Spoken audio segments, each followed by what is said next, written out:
ॐ अज्ञानतिमिरान्धस्य ज्ञानाञ्जनशलाकया चक्षुरुन्मिलितं येन तस्मै श्रीगुरवे नमः। श्रीचैतन्यमनोभीष्टं स्थापितं येन भूतले स्वयं रूपकदा मह्यं ददाति स्वपदान्तिकं। वन्देऽहं श्रीगुरो श्रीयुतपदकमलं श्रीगुरुन् वैष्णवांश्च श्रीरूपं साग्रजातं सहगण रघुनाथान्वितं तं सजीवं साद्वैतं सावधूतं परिजनसहितं कृष्णचैतन्यदेवं श्रीराधाकृष्णपादान् सहगण ललिता श्रीविशाखान्वितांश्च। हे कृष्ण करुणा सिंधो दीनबंधो जगत्पते गोपेश गोपिकाकांत राधाकांत नमोस्तुते।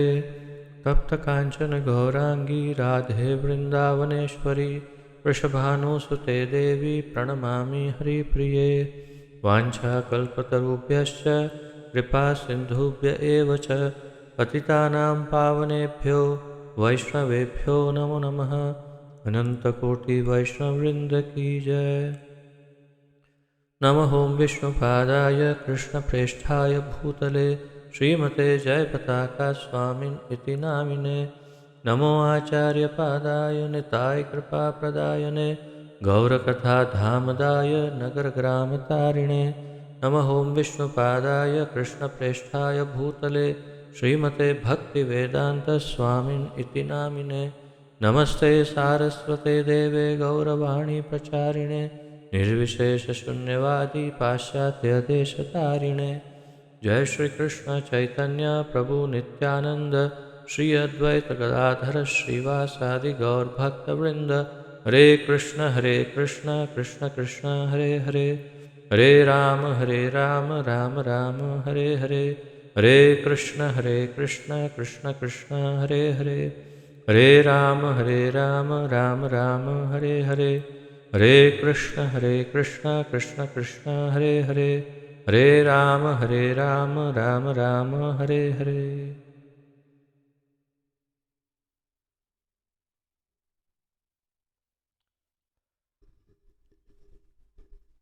बहुत बहुत स्वागत है आप सबका आज के इस अत्यंत महत्वपूर्ण ज्ञान यज्ञ में, जिसके अंतर्गत हम श्रीमद् भगवद गीता यथारूप का सम्मिलित अध्ययन कर रहे हैं, जिसका आलेखन हमारे इस्कॉन के संस्थापक आचार्य श्री श्रीमद् अभय चरणारविंद भक्तिवेदांत स्वामी श्रील प्रभुपाद जी ने किया है। श्रील प्रभुपाद की जय। 13वें अध्याय का अध्ययन जारी है श्रीमद् भगवद गीता में और 18वें श्लोक तक हम पहुँचे हैं। कल हमने 4 श्लोकों का अध्ययन किया, उसका एक त्वरित पुनरावर्तन करते हुए आज के श्लोक में आगे बढ़ेंगे। तो आइए प्रारंभ करते हैं 14वें श्लोक के पुनरावर्तन से। श्रीमद् भगवद गीता यथारूप अध्याय 13 श्लोक संख्या 14।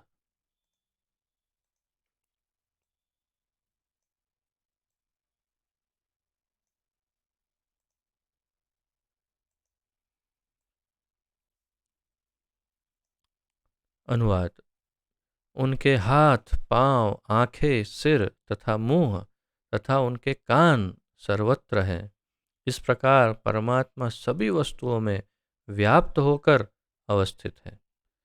तो आपको स्मरण होगा या स्मरण होना चाहिए कि अब भगवान परमात्मा तत्व की बात कर रहे हैं।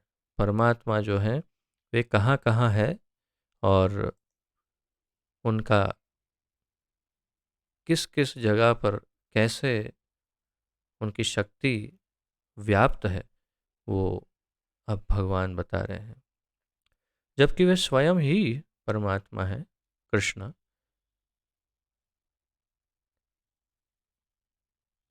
लेकिन फिर भी वे उनको वे इधर हैं वे उधर हैं करके पुकार रहे हैं। तो ये कृष्ण की एक अपनी स्टाइल है, ऐसा कह सकते हैं, बोलने की, जबकि वे स्वयं ही ईश्वर है, स्वयं ही परमेश्वर है, स्वयं ही परमात्मा भी है, स्वयं भगवान है, लेकिन फिर भी इस प्रकार वे अ, तीसरे व्यक्ति की या अन्य व्यक्ति की बात कर रहे हैं, उस प्रकार वे उल्लेख करते हैं। तो उनके हाथ, पांव, आंखें, सिर तथा मुंह तथा उनके कान सर्वत्र हैं। इस प्रकार परमात्मा सभी वस्तुओं में व्याप्त होकर अवस्थित है। 15वें श्लोक में कहते हैं, परमात्मा समस्त इंद्रियों के मूल स्रोत हैं। सारी इंद्रियां जो हैं उनके मूल स्रोत भगवान परमात्मा है, फिर भी वे इंद्रियों से रहित हैं। वे समस्त जीवों के पालन करता होकर भी अनासक्त हैं। वे प्रकृति के गुणों से परे हैं, फिर भी वे भौतिक प्रकृति के समस्त गुणों के स्वामी हैं। इसका कल हमने बहुत ही गहराई से अध्ययन किया कि इंद्रियों से परे रहित है उसका क्या अर्थ है, गुणों से रहित है उसका क्या अर्थ है। तो निर्गुण का अर्थ और इंद्रियों से परे उसका अर्थ, यानी इंद्रियों से रहित है, उसका अर्थ है कि वास्तव में वे भौतिक इंद्रियां और भौतिक गुणों से परे हैं, दिव्य गुणों के स्वामी हैं, दिव्य इंद्रियां उनकी अवश्य है। 16वें श्लोक में देखा, परम सत्य जड़ तथा जंगम समस्त जीवों के बाहर तथा भीतर स्थित है। परम सत्य यानी भगवान परमात्मा सभी में स्थित हैं। सूक्ष्म होने के कारण वे भौतिक इंद्रियों के द्वारा जानने या देखने से परे हैं, क्योंकि वे इतने सूक्ष्म हैं कि वे हमारी भौतिक इंद्रियों द्वारा दिखाई नहीं देते। यद्यपि वे अत्यंत दूर रहते हैं, किंतु हम सबके निकट भी हैं। गोलोकैव निवसत्यखिलात्म भूतौ, गोलोक में रहते हैं लेकिन फिर भी सभी जीवों के हृदय में परमात्मा स्वरूप में अणु अणु के अंदर भी रहते हैं, सभी जगह व्याप्त रहते हैं, फिर भी गोलोक में ही रहते हैं। 17वें श्लोक में देखा, यद्यपि परमात्मा समस्त जीवों के मध्य विभाजित प्रतीत होते हैं, लेकिन वह कभी भी विभाजित नहीं है। तो हमने उसका भी उदाहरण देखा और उदाहरण पूर्वक हमने देखा कि भगवान विभाजित लगते हैं परमात्मा, परंतु वास्तव में विभाजित नहीं होते। वह एक रूप में स्थित है, एक ही रूप में स्थित है, ऐसा हमने देखा। यद्यपि वह प्रत्येक जीव का पालन करता, वे प्रत्येक जीव के पालन करता है, लेकिन यह समझना चाहिए कि वे सबका संहार करते हैं और सबको जन्म भी देते। तो ये सारे परमात्मा के गुण हमने देखे। अब हम 18वें श्लोक का अध्ययन करते हैं उच्चारण पूर्वक।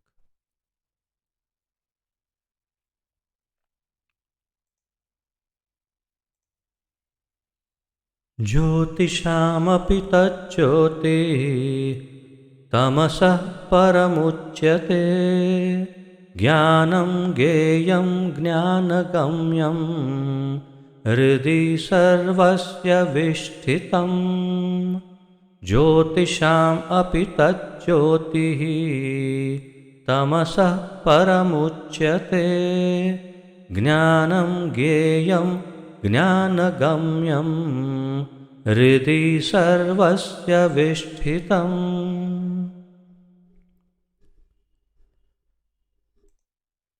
शब्दार्थ, अनुवाद तथा तात्पर्य श्रील प्रभुपाद जी द्वारा। ज्योतिषाम समस्त प्रकाशमान वस्तुओं में, अपि भी, तत् वह ज्योति ही प्रकाश का स्रोत, तमसः अंधकार, परम परे, उच्यते कहलाता है।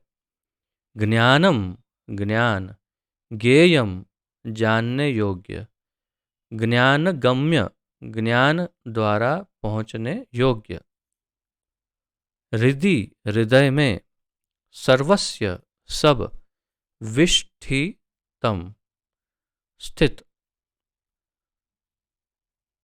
इससे स्मरण हो रहा है जहाँ पर जो जो शब्दों का प्रयोग है, जैसे ज्योति, तमस इत्यादि, तो बड़े ये प्रचलित प्रार्थनाएं हैं।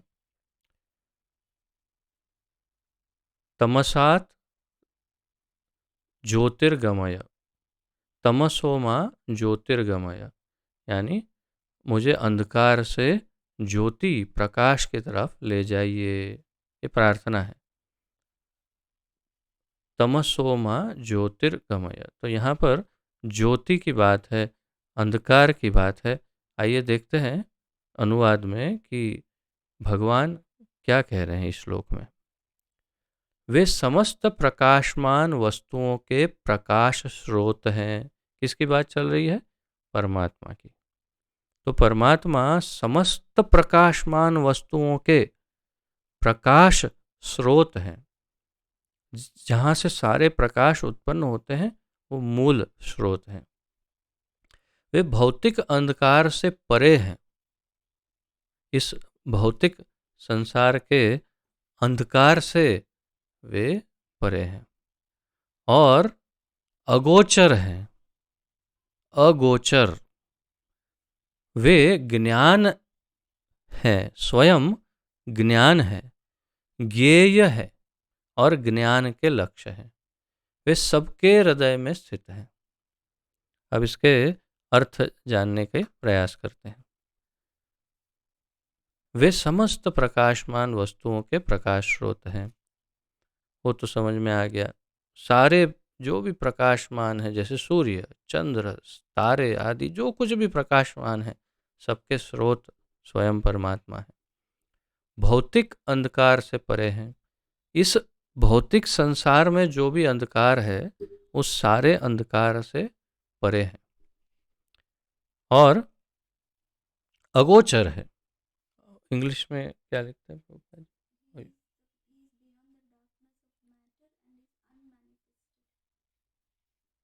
यानी कि हमारे इस भौतिक दृष्टि से देखे नहीं जाते, इसे अगोचर कहते हैं। यानी जिसे हम ढूंढ नहीं सकते, देख नहीं सकते, जो हमारे सामने प्रकट नहीं होते, उसे अगोचर कहते हैं। तो ये भी सत्य है। वे ज्ञान है, वे स्वयं ही ज्ञान रूप है, ज्ञेय भी है और ज्ञान के लक्ष्य भी है। यानी कि सब कुछ जानने वाले, सारा ज्ञान जिनके पास हो उसे ज्ञेय कहते हैं। तो वे ज्ञेय भी स्वयं है और ज्ञान के लक्ष्य, यानी सारा ज्ञान जितना भी इकट्ठा करेंगे तो उसके द्वारा हमें किसे जानना होता है? सारा ज्ञान इकट्ठा करके हमें उन्हीं परमात्मा को ही जानना होता है। तो ज्ञान के लक्ष्य भी है। वे सबके हृदय में स्थित हैं। ये भी एकदम स्पष्ट कहा कि वे सभी के हृदय में स्थित हैं। यह एकदम स्पष्ट हो गया, परमात्मा सबके हृदय में है। अब हमें ये सोचना है कि जिस भगवान के पीछे हम पड़े हैं या पढ़ना चाहिए हमें भगवान के, वो भगवान तो यहीं बैठे, हृदय में ही है। तो क्या हम उनको पहचान पा रहे हैं? उनकी उनकी हाजिरी का पता लगा पा रहे हैं? बहुत गहराई से सोचना चाहिए कि इसी शरीर में जिसमें मैं रहता हूँ और जिसे मैं अपना कहता हूँ, परमात्मा भी रहते हैं, लेकिन वो उसे अपना नहीं कहते। जितना अधिकार मैं जताता हूँ इस शरीर पर, उसका एक अंश मात्र भी अधिकार ये परमात्मा इस शरीर पर नहीं जताते। जबकि हकीकत में समग्र सृष्टि के, संपूर्ण सृष्टि के वे मालिक हैं। लेकिन वे अपना अधिकार नहीं जताते। कभी बोलते नहीं, कभी बोलते हैं अरे क्या मैं बकरी जैसा कर रहा है, मैं यहाँ बैठा हूँ मुझे देखता नहीं, और तू मैं कर रहा है। लेकिन ये उनकी सौम्यता है, कभी नहीं। तो आइए तात्पर्य में देखते हैं प्रभुपाद जी किस प्रकार इस श्लोक को हमें समझाते हैं। परमात्मा या भगवान ही सूर्य, चंद्र तथा नक्षत्रों जैसी समस्त प्रकाशमान वस्तुओं के प्रकाश स्रोत हैं। वैदिक साहित्य से हमें पता चलता है कि वैकुंठ राज्य में सूर्य या चंद्रमा की आवश्यकता नहीं पड़ती। न तद्भासयते सूर्यो न शशांको न पावकः। वहाँ पर न सूर्य है, न चंद्र है, न पावक यानी अग्नि है, क्योंकि वहाँ पर परमेश्वर का अपना तेज है, भगवान कृष्ण का अपना तेज है।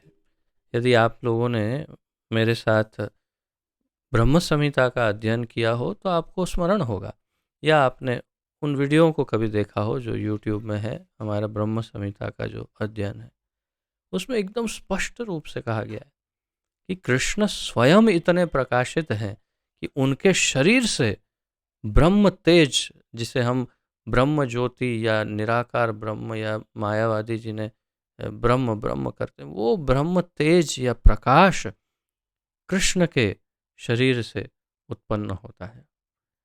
और उसी प्रकाश के द्वारा संपूर्ण गोलोक धाम, संपूर्ण वैकुंठ जगत और संपूर्ण आध्यात्मिक जगत जो है विरजा नदी के उस पार, वो संपूर्ण आध्यात्मिक जगत केवल उसी प्रकाश से प्रकाशमान होता है। एक सूर्य, आपका एक सूर्य किसको किसको प्रकाश देता है? जितने भी नक्षत्र हैं इस सौर मंडल में, वो सारे नक्षत्रों को एक सूर्य प्रकाश देता है। उसी प्रकार एक कृष्ण, उनके शरीर का तेज संपूर्ण वैकुंठ जगत को वो प्रकाश देते हैं। इसलिए वहाँ सूर्य चंद्र आदि यानी और अग्नि की भी आवश्यकता नहीं। भौतिक जगत में वह ब्रह्म ज्योति या भगवान का आध्यात्मिक तेज महत तत्व अर्थात भौतिक तत्वों से ढका रहता है। तो ये भौतिक जगत में वो तेज ब्रह्म ज्योति प्रवेश नहीं करती। क्यों? क्योंकि यहाँ पर वो महत तत्व यानी भौतिक तत्वों से ढका रहता है। अतएव इस जगत में हमें सूर्य चंद्र बिजली आदि के प्रकाश की आवश्यकता पड़ती है। इसीलिए हमें इस भौतिक संसार में लाइट की आवश्यकता पड़ती है। लेकिन आध्यात्मिक जगत में ऐसी वस्तुओं की आवश्यकता नहीं होती। वैदिक साहित्य में स्पष्ट कहा गया है कि भगवान के प्रकाशमय तेज से प्रत्येक वस्तु प्रकाशित रहती है। ये सब ब्रह्म संहिता में वर्णन है। अतः यह स्पष्ट है कि वे इस भौतिक जगत में स्थित नहीं हैं, वे तो आध्यात्मिक जगत वैकुंठ लोक में स्थित हैं, जो चिन्मय आकाश में बहुत ही दूरी पर है। इसकी भी पुष्टि वैदिक साहित्य से होती है। आदित्य वर्णम तमसः परस्तात्, श्वेताश्वतर उपनिषद 3.8। आदित्य वर्णम तमसः परस्तात्, अंधकार से पर है। वे सूर्य की भांति अत्यंत तेजोमय है। आदित्य वर्णम यानी आदित्य सूर्य के समान तेजस्वी, वे अंधकार से परे हैं। लेकिन इस भौतिक जगत के अंधकार से बहुत दूर हैं। लेकिन इस भौतिक जगत का अंधकार भगवान को नहीं ढक सकता है। उनका ज्ञान दिव्य है। वैदिक साहित्य पुष्टि करता है कि ब्रह्म घनीभूत दिव्य ज्ञान है। ब्रह्म यानी भगवान, घनीभूत, यानी कि आपको शायद इस शब्द का थोड़ा बहुत परिचय हो। घन, घन जैसे घनवटी, घनवटी यानी बहुत सारी दवाइयाँ इकट्ठा करके उसके अंदर से थोड़ा सा उसका मूल तत्व निकाल लिया जाए, उसे घन कहते हैं। तो घन, तो घनीभूत दिव्य ज्ञान, यानी कि सारा ज्ञान इकट्ठा करके उसमें से उसका जो मूल तत्व है उस घन को निकाल लिया जाए, तो वे ब्रह्म स्वयं ही घनीभूत दिव्य ज्ञान है। जो वैकुंठ लोक जाने का इच्छुक है उसे परमेश्वर द्वारा ज्ञान प्रदान किया जाता है, जो प्रत्येक हृदय में स्थित है। जो वैकुंठ लोक जाना चाहते हैं उसे भगवान स्वयं ज्ञान प्रदान करते हैं। कहाँ से? उसके हृदय से। उसके हमारे पास अनेक प्रमाण हैं, भगवत गीता में ही बहुत सारे प्रमाण हैं। भगवत गीता में भगवान कहते हैं, सर्वस्य चाहम रिद्धि सन्निविष्टो मत्तः स्मृतिर ज्ञानम अपोहनम च। मैं सबके हृदय में रहता हूँ और मुझसे ही ज्ञान भी मिलता है। जो भी मूर्ख व्यक्ति ये सोचता हो मैं बहुत ज्ञानी हूँ, मैं बहुत बुद्धिमान हूँ, तो उसे तुरंत इस श्लोक को पढ़ करके समझना चाहिए कि ज्ञान मेरा नहीं है, बुद्धि मेरी नहीं है, ज्ञान मुझे भगवान से मिल रहा है जो अंदर हृदय में बैठे।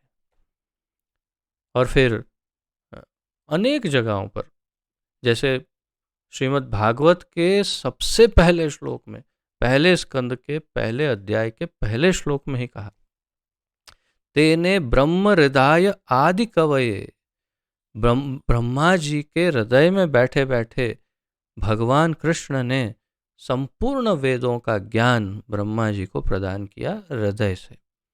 तेने ब्रह्म हृदय आदि कवये, तो भगवान हृदय में बैठे बैठे ज्ञान देते हैं। और फिर भगवद गीता में कहा, ददामि बुद्धि योगम तम ये न माम उपयांति ते। मैं उसके हृदय से बैठे बैठे उसको ज्ञान दूंगा, ऐसा ज्ञान, ददामि बुद्धि योग, ऐसा बुद्धि योग दूंगा जिससे ये न माम उपयांति ते, ताकि वो मेरे पास आ सके वापस लौट करके। तो भगवान जो वैकुंठ लोक जाना चाहते हैं उसे परमेश्वर ऐसा ज्ञान प्रदान करते हैं हृदय से बैठे बैठे कि वो वापस जा सके। ये एक एक बातें कितनी महत्वपूर्ण है, एक एक बातें। ऐसा लगता है कि अब आगे क्या बोले, इसी पर चिंतन करना चाहिए। हृदय में बैठे हैं, साक्षात भगवान बैठे हैं, और फिर हमें इतनी इतनी मदद कर रहे हैं कि हम यदि भगवान के धाम जाना चाहते हैं तो उसमें भी हमारी मदद करते हैं, उसमें भी उसका पर्याप्त ज्ञान, योग्य ज्ञान जो है, उसकी बुद्धि, वो सब वो प्रदान करते हैं। क्या नहीं कर रहे हैं हमारे लिए।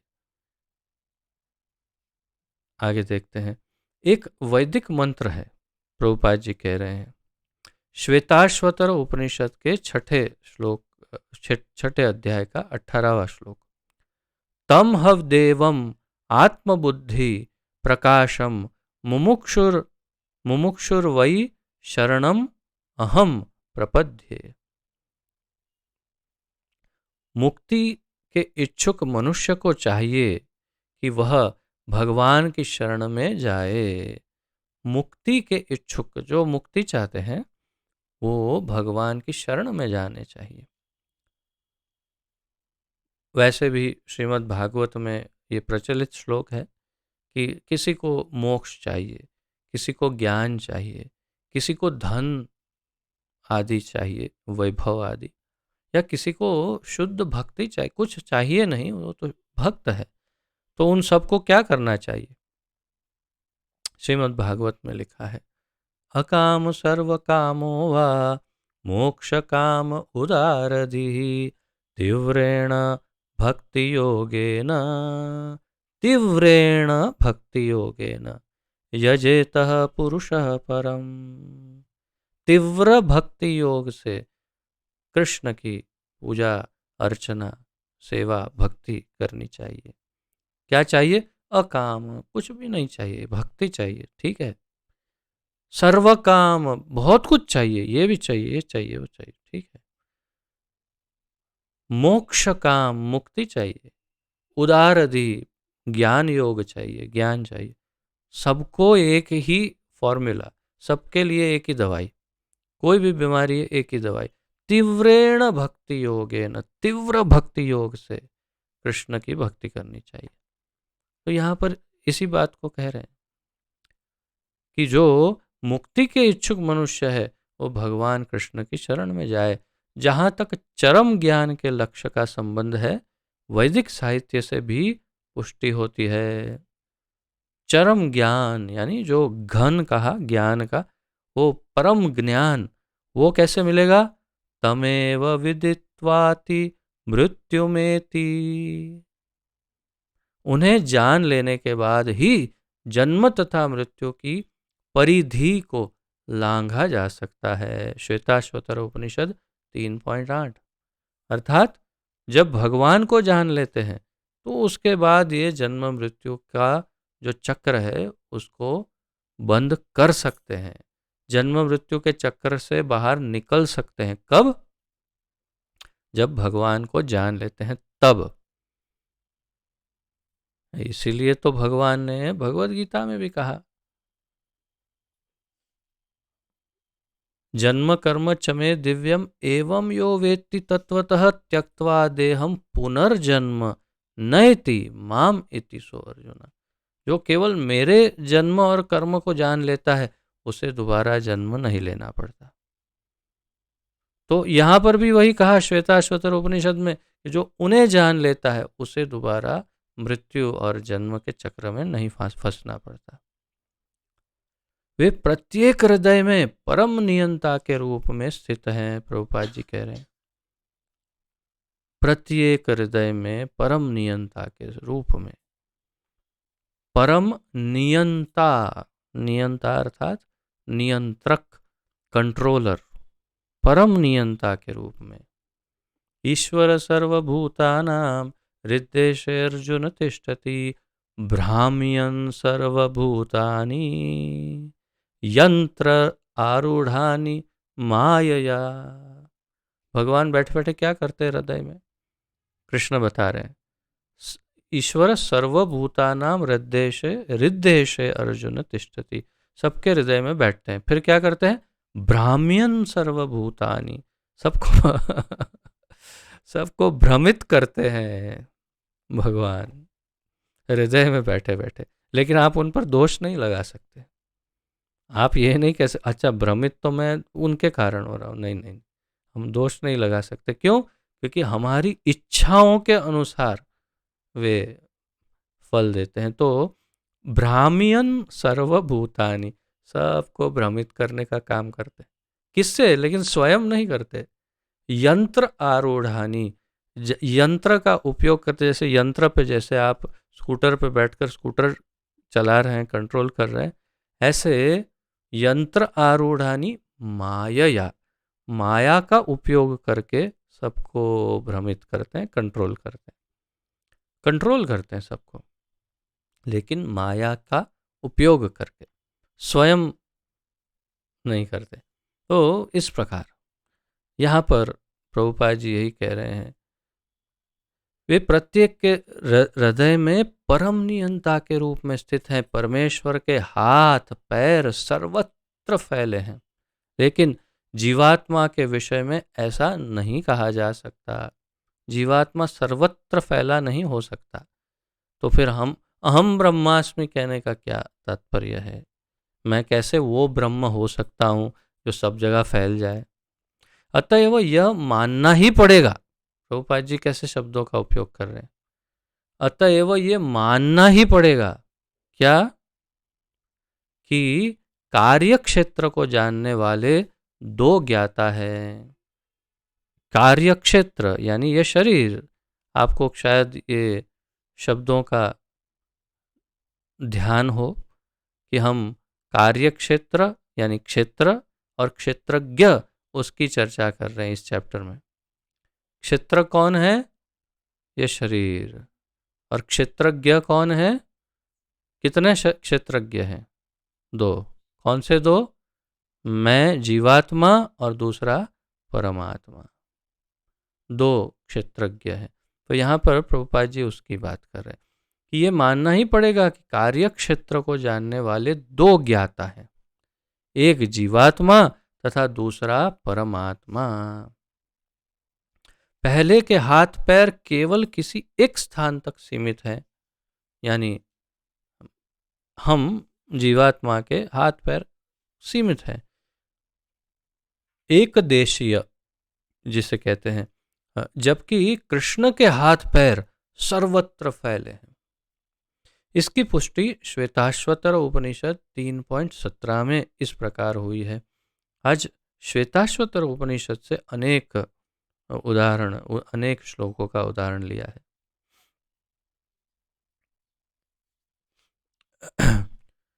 सर्वस्य मीशानम सर्वस्य शरणम बृहत्। सर्वस्य प्रभुम ईशानम सर्वस्य शरणम बृहत्। वह परमेश्वर या परमात्मा समस्त जीवों के स्वामी या प्रभु है। वे ईश्वर, वह परमेश्वर, वह परमात्मा समस्त जीवों के स्वामी या प्रभु है। अतएव वह उन सबका चरम आश्रय है। सभी का परम आश्रय या चरम आश्रय कौन है? कृष्ण ही है। अतएव इस बात से मना नहीं किया जा सकता कि परमात्मा तथा जीवात्मा सदैव भिन्न होते हैं, सदैव अलग होते हैं। जीवात्मा और परमात्मा हमेशा अलग होते हैं, कभी एक नहीं हो सकते। ठीक है, अब आगे बढ़ते हैं, 19वें श्लोक का अध्ययन करते हैं।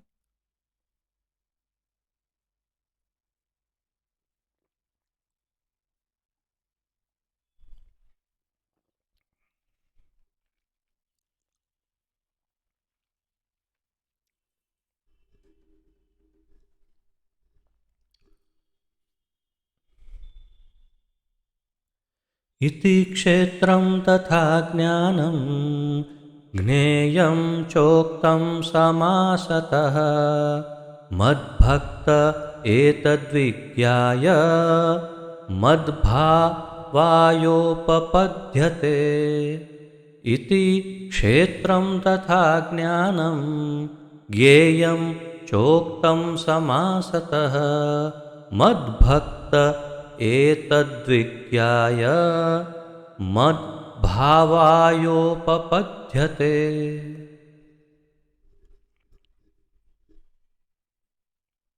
शब्दार्थ।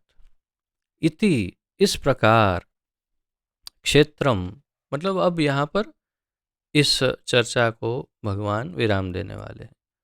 क्षेत्र और क्षेत्रज्ञ का जो पूर्ण ज्ञान अब तक देते रहे उसको अब यहाँ विराम देंगे। तो कह रहे हैं इति इस प्रकार, क्षेत्रम कर्म का क्षेत्र यानी शरीर, तथा भी ज्ञानम ज्ञान, ज्ञेयम जानने योग्य, च भी उक्तम कहा गया, समासतः संक्षेप में,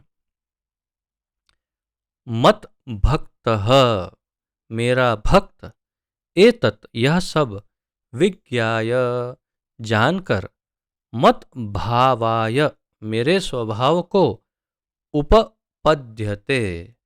उप शब्द जहाँ जहाँ आता है, उप का अर्थ है समीप, पास, या फिर ऊपर भी कह सकते हैं, परंतु नजदीक, जैसे उपनिषद तो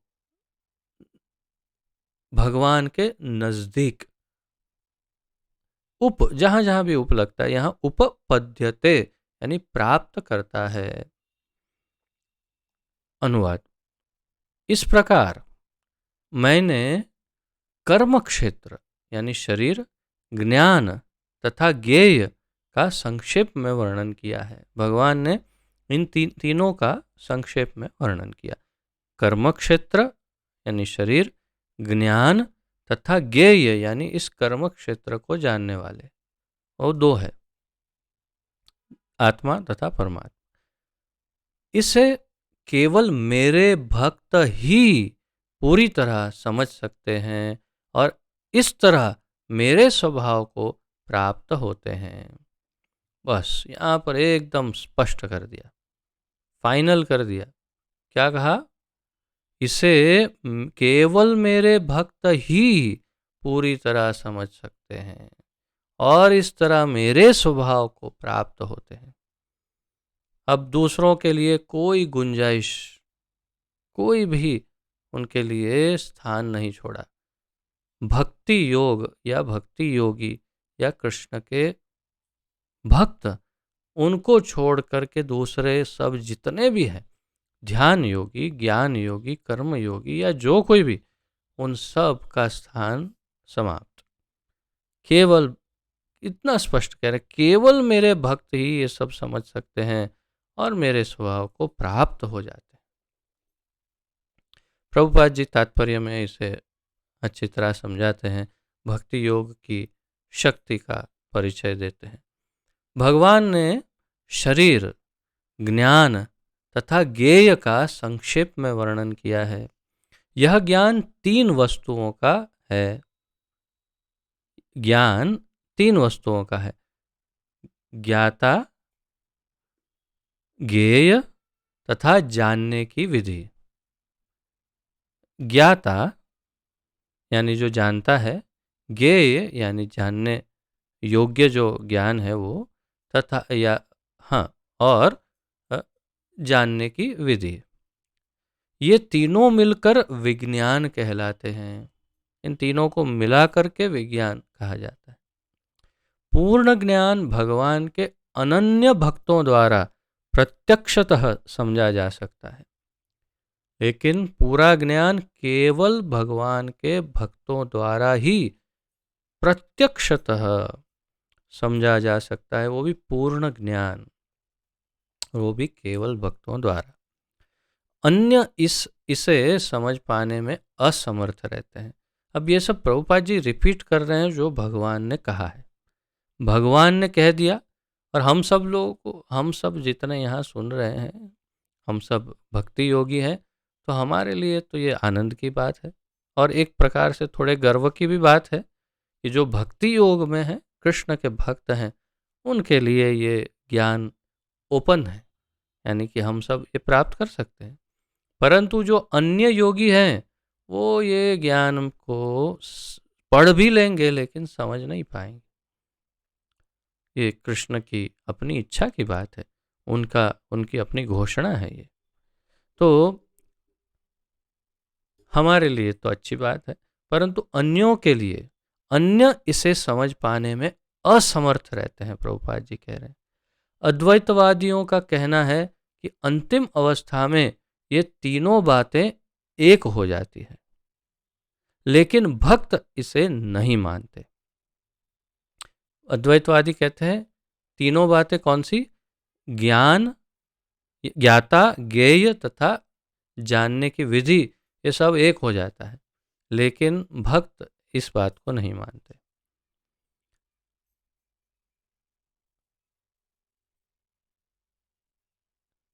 ज्ञान तथा ज्ञान के विकास का अर्थ है अपने आप को कृष्ण भावनामृत में समझना।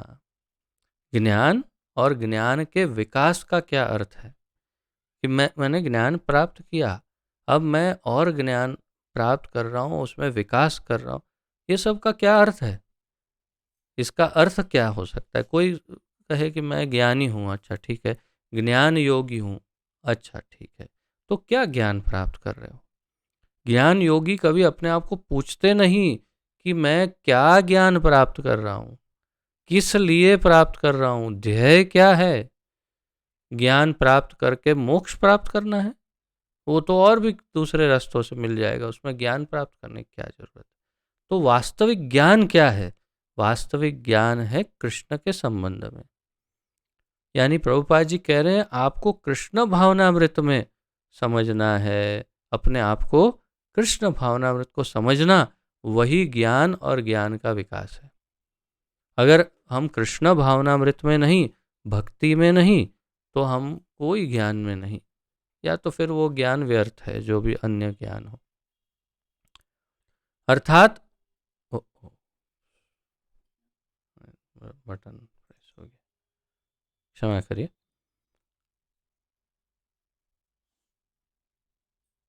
हाँ, अब सुन पा रहे हैं ना सब? कीबोर्ड में एक बटन प्रेस हो गया था इसलिए। तो अर्थात अगर कोई भक्त नहीं है तो वो चाहे कोई भी ज्ञान प्राप्त कर रहा है, वास्तव में वो ज्ञान व्यर्थ है। और जो ज्ञान प्राप्त करना है वो कृष्ण संबंधी ही प्राप्त करना है, उसी को ज्ञान कहते हैं। इसका अर्थ इस प्रकार किया जा सकता है। आगे प्रभुपाद जी बता रहे हैं, हम भौतिक चेतना द्वारा संचालित होते हैं, लेकिन जो ही हम अपनी सारी चेतना कृष्ण के कार्यों में स्थानांतरित कर देते हैं और इसका अनुभव करते हैं कि कृष्ण ही सब कुछ हैं, तो हम वास्तविक ज्ञान प्राप्त कर सकते हैं। प्रभुपाद जी बता भी रहे हैं कि वास्तविक ज्ञान क्या है। हम भौतिक चेतना द्वारा संचालित होते हैं, हम भौतिक चेतना के द्वारा संचालित हैं। हमारा संचालन भौतिक चेतना द्वारा हो रहा है।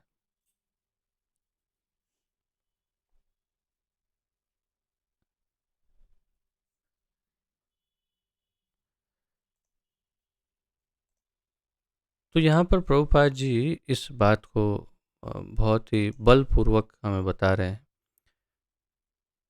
और इसका चिंतन करना चाहिए हमें गहराई से। प्रभुपाद जी कह रहे हैं कि हम वैसे तो यहाँ भौतिक चेतना द्वारा संचालित हैं इस संसार में, लेकिन जैसे ही हम अपनी सारी चेतना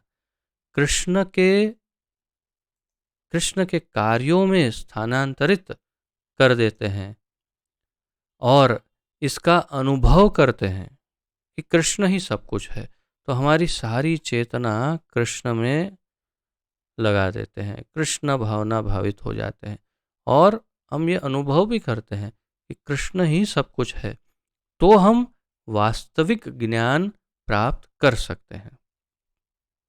अर्थात वास्तविक ज्ञान प्राप्त करने के लिए भी मुख्य रूप से कृष्ण भावना भावित होना जरूरी है।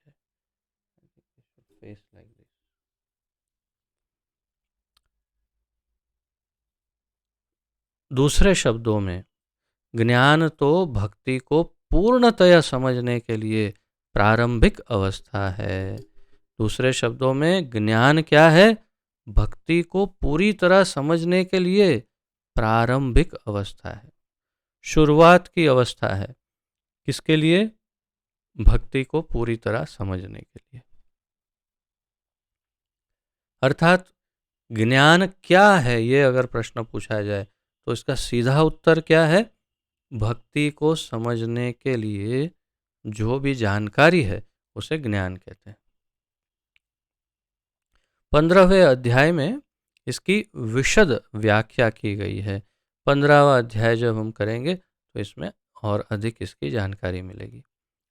अब हम सारांश रूप में कह सकते हैं कि श्लोक 6 तथा 7 के महाभूतानी शब्द से लेकर के चेतना धृति ही तक भौतिक तत्वों तथा जीवन के लक्षणों की कुछ अभिव्यक्तियों का विश्लेषण हुआ है। ये सब मिलकर शरीर अथवा कार्य क्षेत्र का निर्माण करते हैं तथा श्लोक 8 से लेकर 12 तक अमानित्वम से लेकर के तत्व ज्ञानार्थ दर्शनम तक कार्य क्षेत्र के दोनों प्रकार के ज्ञाताओं अर्थात आत्मा तथा परमात्मा के ज्ञान की विधि का वर्णन हुआ है। और श्लोका 13 से लेकर 18 में अनादि मत परम से लेकर हृदि सर्वस्य विष्ठितम तक जीवात्मा तथा परमात्मा का वर्णन हुआ है। अब आप इसमें से यदि आप नोट्स लिख रहे हैं तो आप इसमें देखिए 3 हिस्से। श्लोक 6 से लेकर 7 यानी 6 और 7 में क्या बताया? भौतिक तत्वों तथा जीवन के लक्षणों की कुछ व्याख्या हुई। भौतिक तत्व और जीवन के लक्षण 6 और 7 में। फिर और ये सब मिला करके शरीर बनते हैं, यानी भौतिक क्षेत्र, कार्य क्षेत्र। तथा 8 से लेकर 12 तक अमानित्वम अमानित्वम अदम्भित्वम अहिंसा क्षांतिर आर्जवम आचार्योपासनम इत्यादि, ये जो श्लोक है 8 से लेकर 12, उसमें तत्वज्ञानार्थ दर्शनम ये शब्द तक हमने क्या देखा? कार्यक्षेत्र के दोनों प्रकार के ज्ञाताओं, यानी इस शरीर के 2 प्रकार के ज्ञाता अर्थात आत्मा और परमात्मा का ज्ञान उसमें प्राप्त हुआ।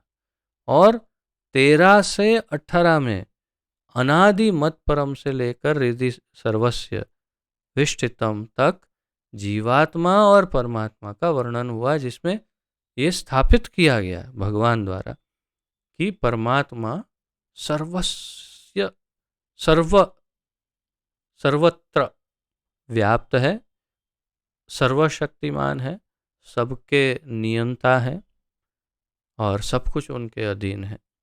उनकी सर्वशक्तिमत्ता को भगवान ने स्थापित किया 13 से 18वें श्लोक में। तो ये पैराग्राफ आप लोगों को नोट करना चाहिए और ध्यान में रखना चाहिए कि 13वें अध्याय का सार जो है वो यहाँ पर 6ठे श्लोक से लेकर के 18 श्लोक के बीच में ये तीनों विषयों को सार रूप में इसके अंदर भगवान ने दिया है। तो ये बहुत महत्वपूर्ण पैराग्राफ है मेरे मत अनुसार, इसे आपको नोट करना चाहिए। इसी पर से आपकी नोट्स बन सकती है। संक्षिप्त ये सारांश बता दिया प्रभुपाद जी ने, पूरा सार दे दिया कि इस चैप्टर का सार यहाँ यहाँ यहाँ दिया हुआ है, इसलिए ये महत्वपूर्ण है। इसी प्रकार 3 बातों का वर्णन हुआ है: कार्यक्षेत्र शरीर, जानने की विधि तथा आत्मा एवं परमात्मा। यहाँ इसका विशेष उल्लेख हुआ है कि भगवान के अनन्य भक्त ही इन बातों को ठीक से समझ सकते हैं। इन बातों को केवल भक्त ही समझ सकते हैं। अतएव ऐसे भक्तों के लिए भगवद गीता अत्यंत लाभप्रद है। किसके लिए भगवद गीता फायदा कर सकती है? सिर्फ भक्तों के लिए। वे ही परम लक्ष्य अर्थात परमेश्वर कृष्ण के स्वभाव को प्राप्त कर सकते हैं। परम लक्ष्य क्या है? कृष्ण का स्वभाव प्राप्त करना, अर्थात क्या? कृष्ण प्रेम प्राप्त करना, भगवान की भक्ति को प्राप्त करना, वही हमारा परम लक्ष्य है और उसे ऐसे भक्त ही प्राप्त कर सकते हैं। दूसरे शब्दों में केवल भक्त ही भगवद गीता को समझ सकते हैं और वांछित फल प्राप्त कर सकते हैं, अन्य लोग नहीं। एकदम स्पष्ट करके कह दिया प्रभुपाद जी ने। प्रभुपाद जी ने स्वयं नहीं कहा, भगवान ने जो कहा वो उन्होंने रिपीट किया। भगवान ने कहा केवल मेरा भक्त ही इस ज्ञान को समझ पाएगा और कोई नहीं। तो ये अत्यंत महत्वपूर्ण श्लोक रहा 18वां। और अब क्षमा करिए, वो 18 और 19, विशेष रूप से 19वां श्लोक। और अब हम 20वें श्लोक का अध्ययन करते हैं।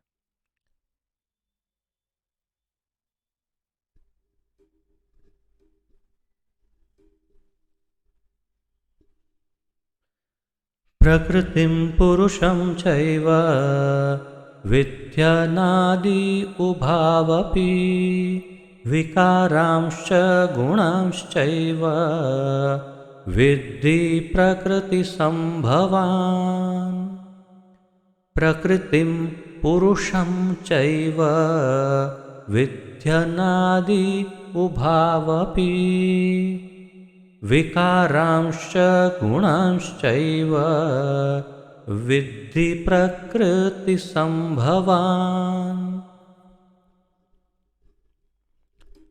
शब्दार्थ: प्रकृतिम भौतिक प्रकृति को, पुरुषम जीव को, च भी, एव निश्चय ही, विद्धि जानो, अनादि आदि रहित, उभौ दोनों, अपि भी, विकारान विकारों को, च भी, गुणान प्रकृति के तीनों गुण, च भी, एव निश्चय ही, विद्धि जानो, प्रकृति भौतिक प्रकृति से, संभवान उत्पन्न।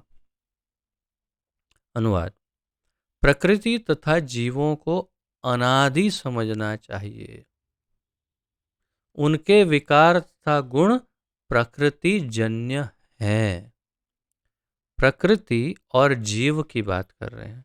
प्रकृति माया, महामाया, प्रकृति तथा जीव, हम सब को अनादि समझना चाहिए। आदि, अनआदि। उनके विकार तथा गुण, यानी हमारे और प्रकृति दोनों में विकार भी है और गुण भी है। हमारे विकार और गुण प्रकृति जन्य हैं। प्रकृति के द्वारा उत्पन्न किए हुए हैं हमारे विकार और गुण दोनों। तात्पर्य में प्रभुपाद जी बहुत सुंदर ढंग से इसे स्पष्ट करते हैं। आइए पढ़ते हैं। इस अध्याय के ज्ञान से मनुष्य शरीर यानी क्षेत्र तथा शरीर के ज्ञाता यानी क्षेत्रज्ञ यानी जीवात्मा तथा परमात्मा दोनों को जान सकता है। इस अध्याय से मनुष्य क्षेत्र और क्षेत्रज्ञ को जान सकता है। शरीर क्रिया क्षेत्र है और प्रकृति से निर्मित है। हमारा शरीर किससे बना हुआ है? पंच महाभूत। और वो पंच महाभूत कैसे किससे बना है? महत तत्व जो प्रकृति है। तो प्रकृति माया कहो, तो इस प्रकृति के द्वारा ये शरीर बना है। शरीर के भीतर बंधा हुआ तथा उसके कार्य का भोग करने वाला आत्मा ही पुरुष या जीव है। इस शरीर में बंधा हुआ और उसके कार्यों का भोग करने वाला, हम अपने कर्मों के अनुसार भोग कर रहे हैं। आत्मा ही यानी मैं ही पुरुष या तो जीव कहलाता है। वह ज्ञाता है और इसके अतिरिक्त भी दूसरा ज्ञाता होता है। प्रभुपाद जी ने कितनी बार रिपीट किया है इस बात को, ताकि हमारी बिल्कुल भी विस्मृति ना हो कि हम भी ज्ञाता है, लेकिन मूल ज्ञाता भगवान है जो इस शरीर में रहते हैं परमात्मा के रूप में। तो वह ज्ञाता है और इसके अतिरिक्त भी दूसरा ज्ञाता होता है जो परमात्मा है। निस्संदेह यह समझना चाहिए कि परमात्मा तथा आत्मा एक ही भगवान की विभिन्न अभिव्यक्तियां हैं। इस वाक्य का आप क्या अर्थ समझ सकते हैं? इस वाक्य से क्या अर्थ निकाला जा सकता है? आप में से कोई कहना चाहेगा? निस्संदेह ये समझना चाहिए कि परमात्मा और आत्मा एक ही भगवान की विभिन्न अभिव्यक्तियां हैं। इसका क्या अर्थ हो सकता है?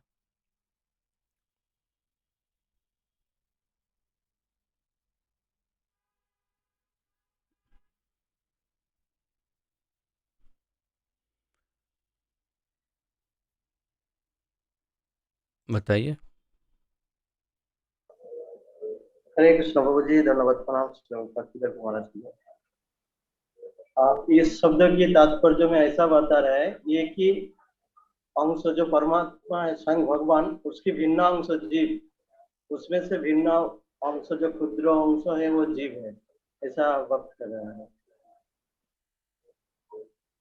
परमात्मा का भिन्न अंश जीव, लेकिन यहाँ तो ऐसा कहा कि निस्संदेह ऐसा समझना चाहिए कि परमात्मा तथा आत्मा एक ही भगवान के विभिन्न की विभिन्न अभिव्यक्तियां हैं। परमात्मा और आत्मा एक ही भगवान की विभिन्न अभिव्यक्तियां, ऐसे कैसे समझे? यानी कि हम भी भगवान के अंश हैं और परमात्मा भी भगवान के अंश हैं। विपिन बिहारी प्रभु।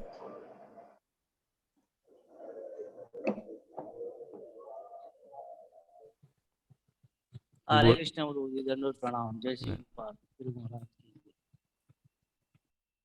बोलिए।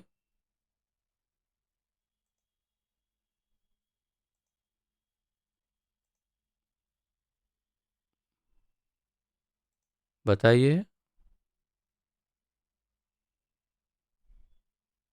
लगता है उनके कनेक्शन। हरे कृष्णा। हाँ बोलिए। हरे कृष्णा। हाँ, तो ब्रह्म संहिता में बताया ना, ईश्वरी परम कृष्ण सच्चिदानंद विग्रह अनादिरादि गोविंद सर्व कारण कारणम। तो भगवान श्री कृष्ण ही आत्मा और परमात्मा के स्रोत है, वही कारण है। अच्छा, तो इसका अर्थ हम ये समझे कि परमात्मा भी भगवान का अंश है और जीवात्मा भी भगवान का अंश है, इस प्रकार हम समझ सकते हैं। अक्षय स्वामी। हरे कृष्ण प्रभु जी। प्रभु जी, जो परमात्मा और आत्मा दो भगवान के विभिन्न अंश है, तो उसमें ऐसा कहते हैं कि परमात्मा जो है वो सांश है, स्व अंश है, और जीवात्मा विभिन्न अंश है, इसलिए दोनों ही अंश ही है मूल से कृष्ण भगवान। इसके बाद वाली लाइन में तो प्रभुपाद जी ने स्पष्ट कर ही दिया है, लेकिन मैं तो आपकी बुद्धि से आप क्या समझते हैं इस वाक्य का अर्थ, वो पूछ रहा था। मैं ये नहीं पूछ रहा था कि इसमें प्रभुपाद जी क्या आगे समझाते हैं। अगली लाइन तो हम भी पढ़ सकते थे, वो तो सभी पढ़ने ही वाले हैं। तो मैं ये पूछना चाहता था कि इस लाइन का अर्थ हम क्या समझेंगे।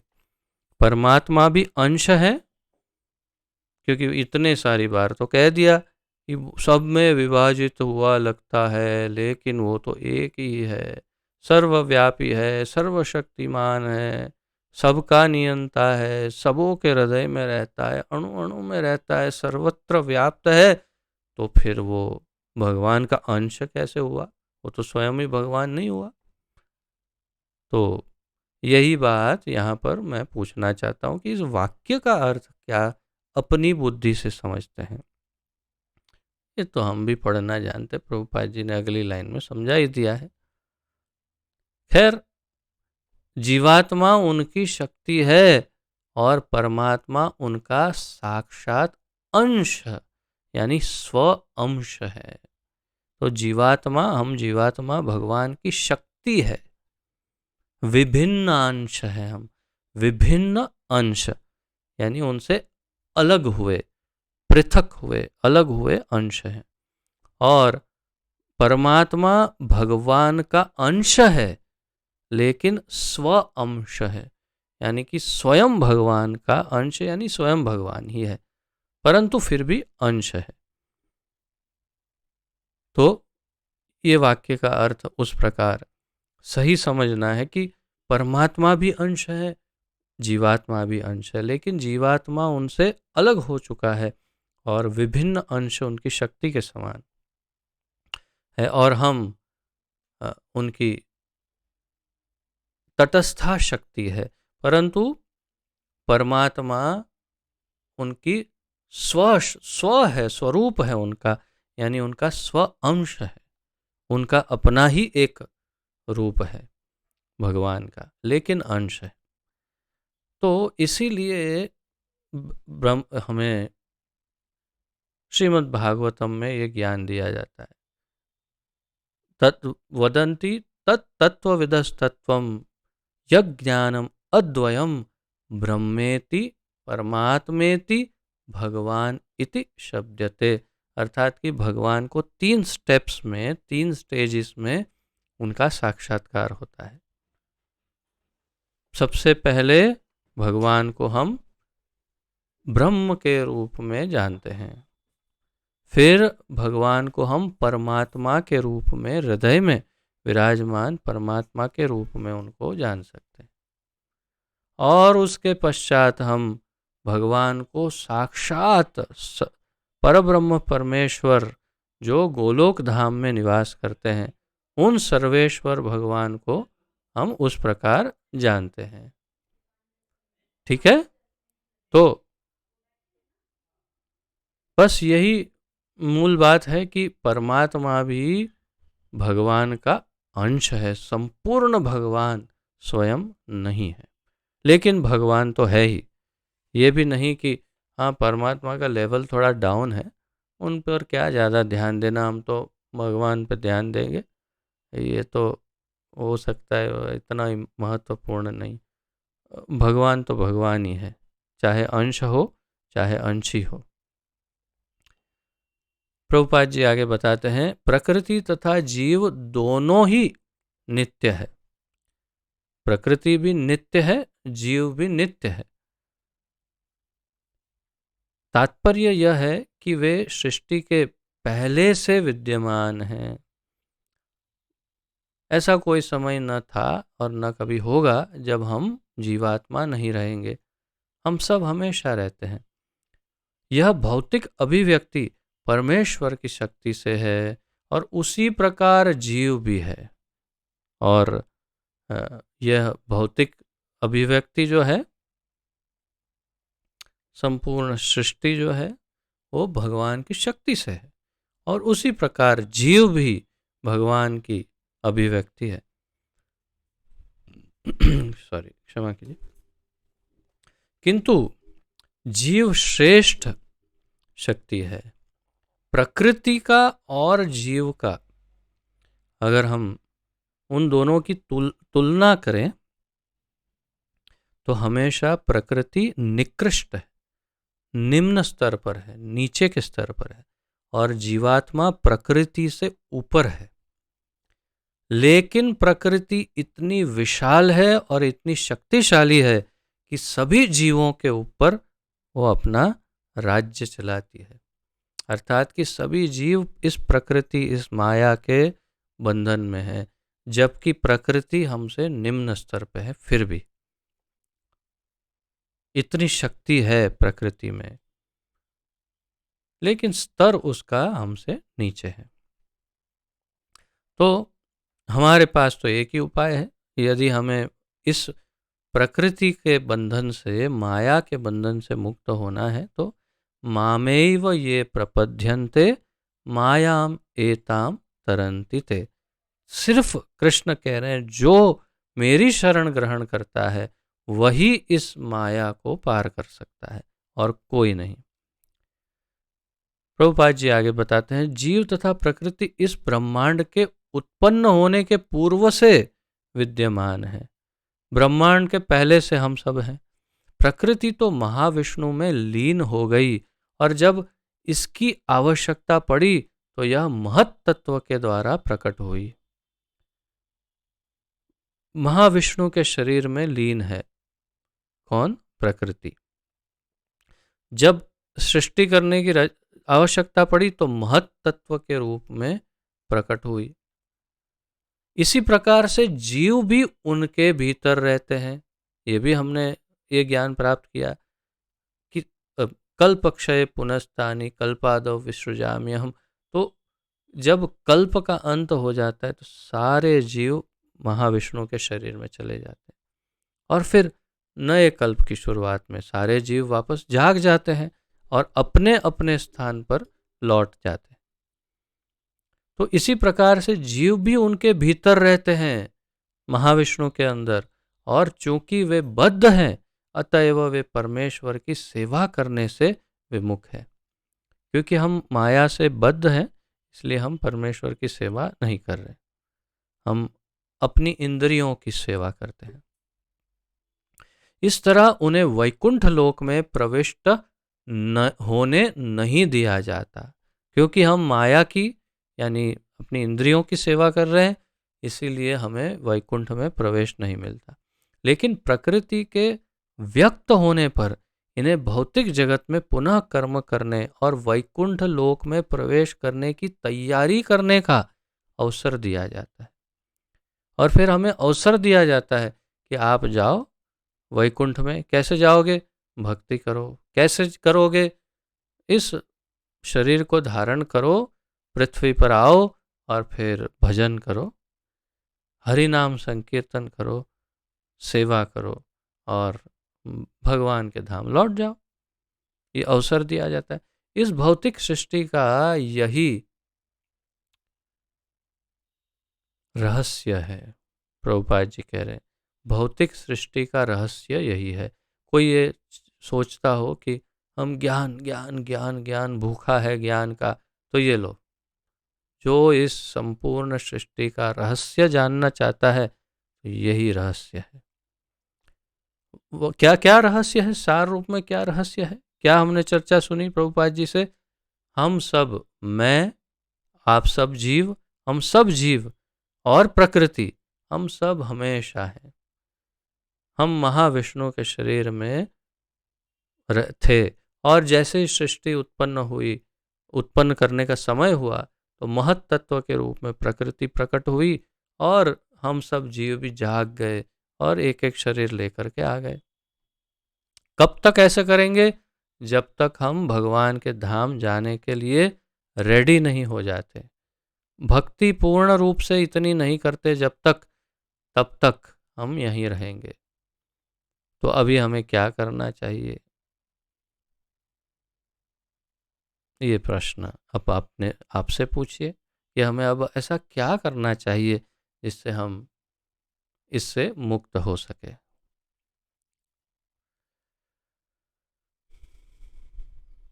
वास्तव में जीवात्मा मूलतः परमेश्वर का अंश है।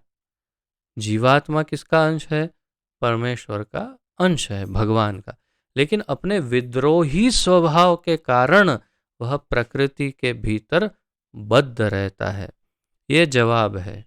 जिन लोगों ने जब जब ये प्रश्न पूछा कि भगवान ने सब किया क्यों, भगवान ने पृथ्वी बनाई क्यों, भगवान ने सृष्टि की रचना की क्यों, भगवान ने हमें शरीर दिया क्यों, भगवान ने हमें ये सब सुख दुख ये सब दिया क्यों, क्या जरूरत पड़ी, इसका जवाब यहाँ पर है। इसका जवाब क्या है?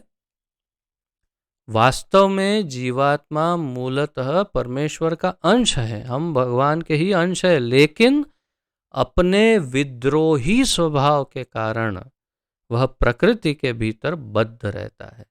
हमने भगवान से विद्रोह किया। मान लीजिए कि 100 जीवात्मा है, तो 100 जीवात्मा में से 20 जीवात्माओं ने भगवान से विद्रोह किया। उन्होंने कहा नहीं नहीं, हम आपकी सेवा नहीं करेंगे, हमें अपने आप मजा करना है, आनंद करना है। गुजराती में इसलिए तो पूछते हैं ना, केम छो, मजा मा, तो वो मजा करना है। मजा करना है तो जाओ, भगवान ने कहा। कहाँ? पृथ्वी में जाओ, ब्रह्मांड के अंदर जाओ, कोई भी एक शरीर ले लो 84 लाख योनियों में, और जाओ मजा करो, फिर देखते हैं कैसी मजा करते। और बाकी 80 जीवात्मा जो भगवान के लिए सेवा करने के लिए समर्पित थे, उन सबको नित्य सिद्ध के रूप में उनके साथ रख लिया भगवान ने। तो हम वो लोग हैं, हम सब जीव जो इस पृथ्वी पर हैं, इस सृष्टि में हैं, वो हम सब वो जीव हैं जिन्होंने भगवान से विद्रोह किया। ये मूल कारण है हमारे यहाँ आने का। भगवान ने क्यों बनाया? नहीं, हमने कहा, इसलिए भगवान को ये बनाना पड़ा कि जाओ अलग हो करके मजा करो, कर सकते हो तो, जब नहीं हो तो वापस आ जाना। इसका कोई महत्व नहीं कि ये जीव या श्रेष्ठ जीव किस प्रकार प्रकृति के संपर्क में आए। ये कोई महत्वपूर्ण नहीं कि प्रकृति के संपर्क में कैसे आए, क्यों आए वो महत्वपूर्ण है कि हमने विद्रोह किया भगवान से इसलिए आए। किंतु भगवान जानते हैं कि ऐसा कैसे और क्यों हुआ। शास्त्रों में भगवान का वचन है कि जो लोग प्रकृति द्वारा आकृष्ट हैं वे कठिन जीवन संघर्ष कर रहे हैं। ये कौन से श्लोक का उल्लेख कर रहे हैं यहाँ प्रभुपाद जी? ममैवांशो जीवलोके जीवभूतः सनातनः मनः षष्ठानि इंद्रियाणि प्रकृतिस्थानि कर्षति। संघर्ष कर रहे हैं, लेकिन इन कुछ श्लोकों के वर्णन से यह निश्चित समझ लेना होगा कि प्रकृति के 3 गुणों के द्वारा उत्पन्न विकार प्रकृति की ही उपज है। कौन से 3 गुण? सत्व, रजस और तमस। ये तीनों गुण के द्वारा उत्पन्न विकार प्रकृति की उपज है। जीवों के सारे विकार तथा प्रकार शरीर के कारण है। जीवों के जितने प्रकार हैं अलग अलग, ये शरीर वो शरीर, और जितने विकार हैं हम में वो सब किसके कारण है? जीवों के सारे विकार तथा प्रकार शरीर के कारण है। अर्थात ये शरीर नहीं तो हम शुद्ध है। जहां तक आत्मा का संबंध है सारे जीव एक समान है, एक से है। एक समान अर्थात एक से है, एक जैसे शुद्ध। सभी जीव शुद्ध ही है, क्योंकि भगवान की तटस्था शक्ति है। मूल रूप में जीव शुद्ध है, परंतु इस शरीर में आने के कारण हम सब विकार युक्त हैं। तो इस प्रकार ये 20वें श्लोक का हमने अध्ययन किया। 21वें श्लोक से कल अध्ययन करेंगे। यदि किसी का आज के इन श्लोकों के उपलक्ष्य में कोई प्रश्न, उत्कंठा, जिज्ञासा आदि हो तो प्रस्तुत कर सकते हैं।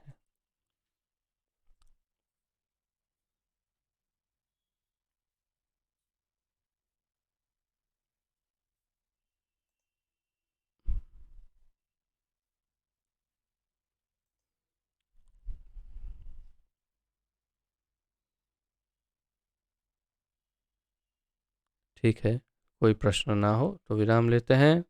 पतित पावन जगत गुरु श्रील प्रभुपाद की जय। पतित पावन गुरुदेव की जय। निताय गौर प्रेमानंदे। हरि हरि बोल। आप सबका बहुत बहुत धन्यवाद। आप सबको दंडवत प्रणाम। हरे कृष्ण।